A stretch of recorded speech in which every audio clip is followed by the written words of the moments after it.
What the hell did I just see? Like seriously, what have I just seen? So WhatsApp releases upgrades empya. Sorry, sigamba WhatsApp za bulijjo. Ngamba kuva kukozesa WhatsApp GBFM TM. Actually, then WhatsApp TM. Ina reason zange lwansonga first of all muna Uganda yagikola. Naye releases upgrades empya, like version empya. Naye etaddemu features nyingi. Wabula muzine nyingi zetaddemu. Mulimu features 3 ze naliyagadde gwe openga attention kuzo. Kubanga muganda wange either ogyetaaga oba tegyetaaga, either mukwano gwagyetaaga oba tagyetaaga, especially ey'okusatu mbadde njagala ogiwe nnyo attention. Okay, without wasting any time, let's go. Draqla VMP, oli ku Draqla TV.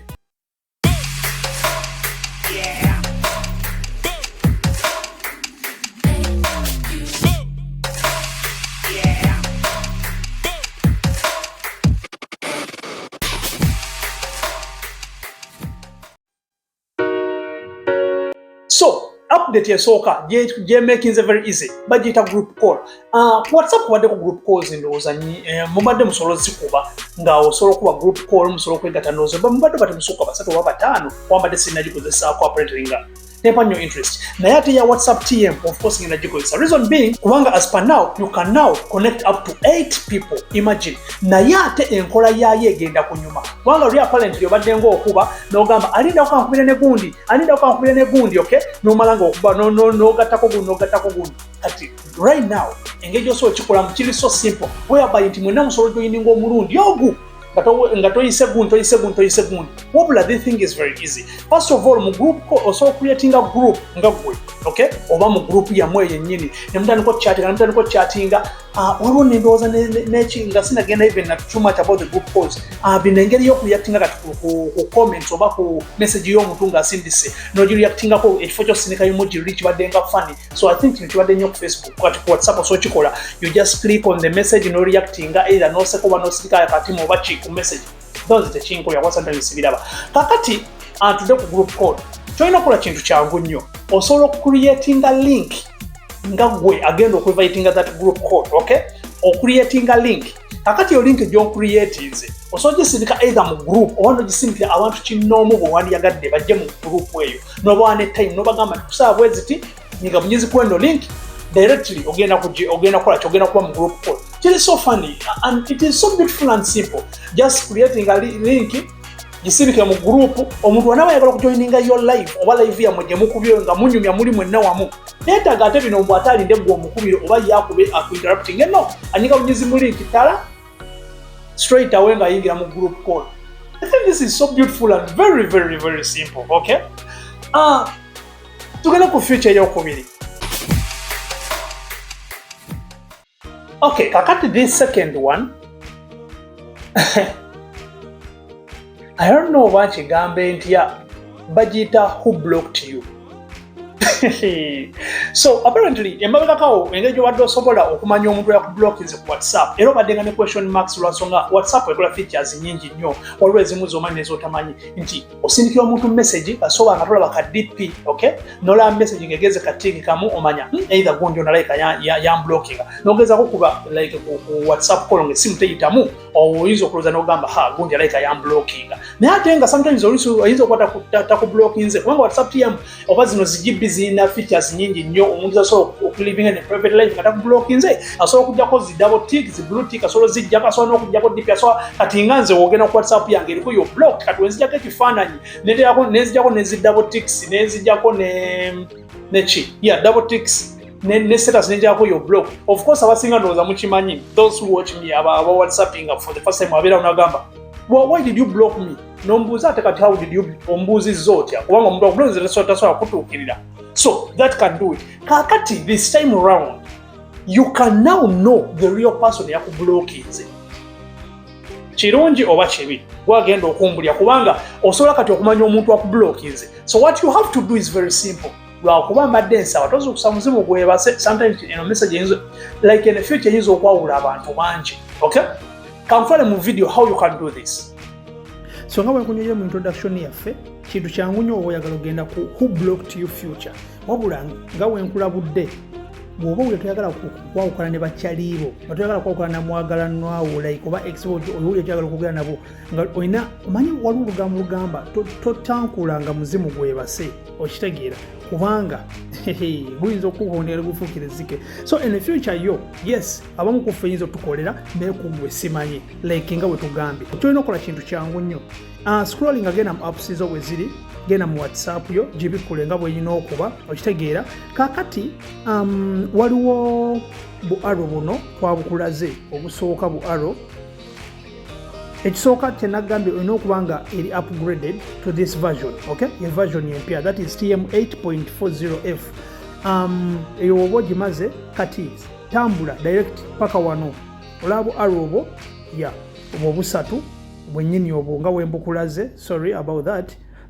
onyiga bu aro obwo busatu nga wembukulaze bukilikingeko bujja kukkirira so olaba future yiyo bagilistinze who blocked you okitegeera eyo yennyini efite gye twagala okulaba bagita who blocked you kakati kikyokola ogiringako bunyizibwa oti okay ebeera waawo nga epopinga okitegeera kano kaveeko kano aka under development kano aka sorry about that kano peni yange badde kinayo wamma peni era egaanyi okay kano under development kaveeko kubanga nze nagikozesezza dda kakola okay kyolina okukola gwe just kati eyange ezolede kweri gwe newomblocking essaawa eno gwekigezese newomblockinga era nze message ejja yapopinga waggulu nga notification okay so kati woba toyagala birabanga bikunyiiza nga toyagala na bifaako yennyini osobola ogijjako yo nga yo kennyini kagundi ako nga wenkakulaze okay ulo stop future yiyo weeri yennyini eyo n'ogijjako oba n'ogirekako kakati awo yo baaba eneyo kyeyaza otukola era kyolina okukola oba omaze oginyiga nagambye notification zisandika okujja waggulu ku ssimu yo tegundi yakublokinze gundi yakwani blokinze gundi yakublokinze gundi yakwani blokinze so that's it bwetyo webeekola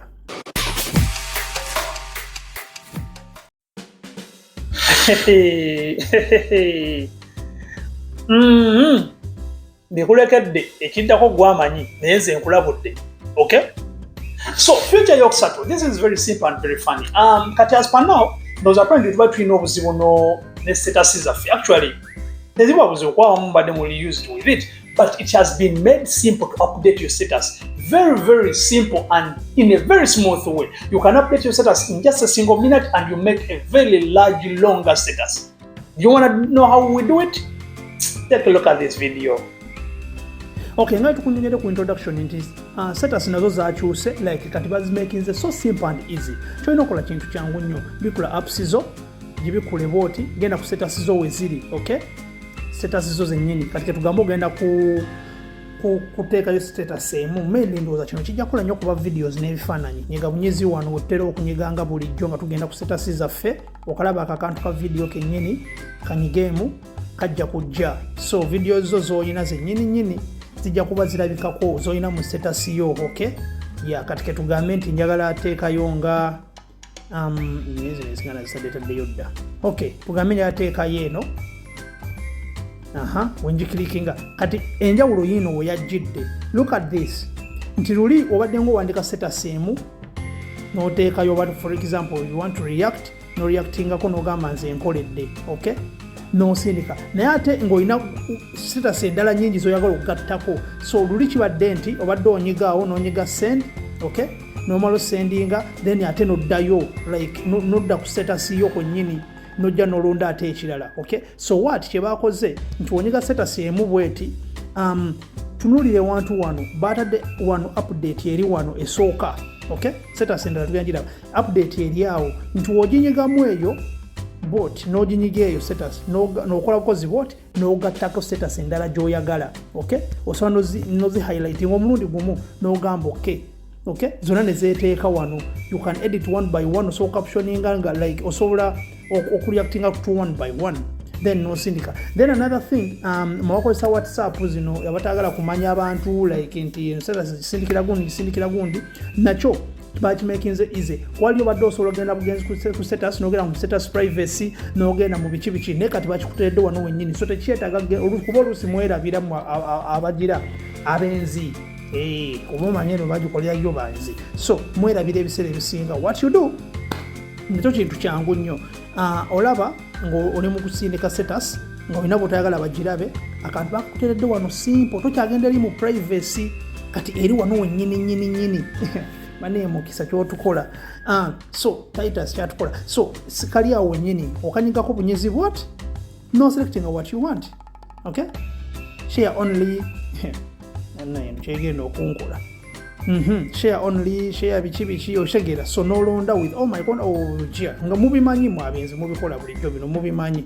So then no man onyiga done, nota status yo nekola ki negenda. So kino kyo bakimakinze easy, something very easy. So that's it. Pose nga mwina kye mumanja. Back to you Draqla. Okay, kuzonna eriwe kunyumidde, eriwe kutiisizza, eriwa gy'oyinza okukozesa, eriwa gy'oyinza okwesonyiwa, oba zonna ozesonyiwa oba zonna ozikozesa. The option ngikulekedde. If you are new here, subscribe nga kuno. By the way, this is Draqla TV era ndi host Draqla VMP. Draqla TV tulina engeri tulumugezako kusengeka this thing. Tugenda kubaako ne sections ezisukka mu 3 oba 2. For example, this section gyoli kuba did you know kino badde okimanyi. Actually nina kubamu stories ezisinga like discoveries etukoze nenga stories era so tekigana ndozateekamu neeno. Another thing tulina playlist eriko movie reviews oba movie and music reviews. Sometimes tukwata ku videos enzimu ze bakoze obuntu tuzogerako neze bakoze nyingi tuzogerako then abagala movies. So this is your section, okay?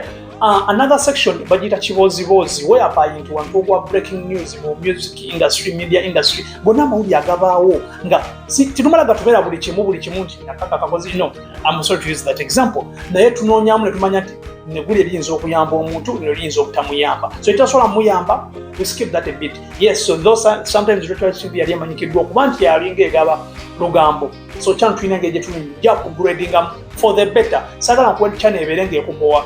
Then another section bagita Draqla travels whereby nti tugenda kulambula ebifo bingi, okay? Sometimes mweno video tugenda kwogeranga nnyo. It's all about going out mu kifo ekimu. It looks beautiful. We shoot the scenes just for you, okay? So making sure until sometimes before you come on the page for the first time, you select the playlist you wanna watch. Or sometimes you can watch everything and you're gonna. Okay, Draqla VMP. For more, just subscribe here. Waboli mupya, like kasindike, and you can comment below. Network and tunyumya musimbobi. I sign out. Ashe.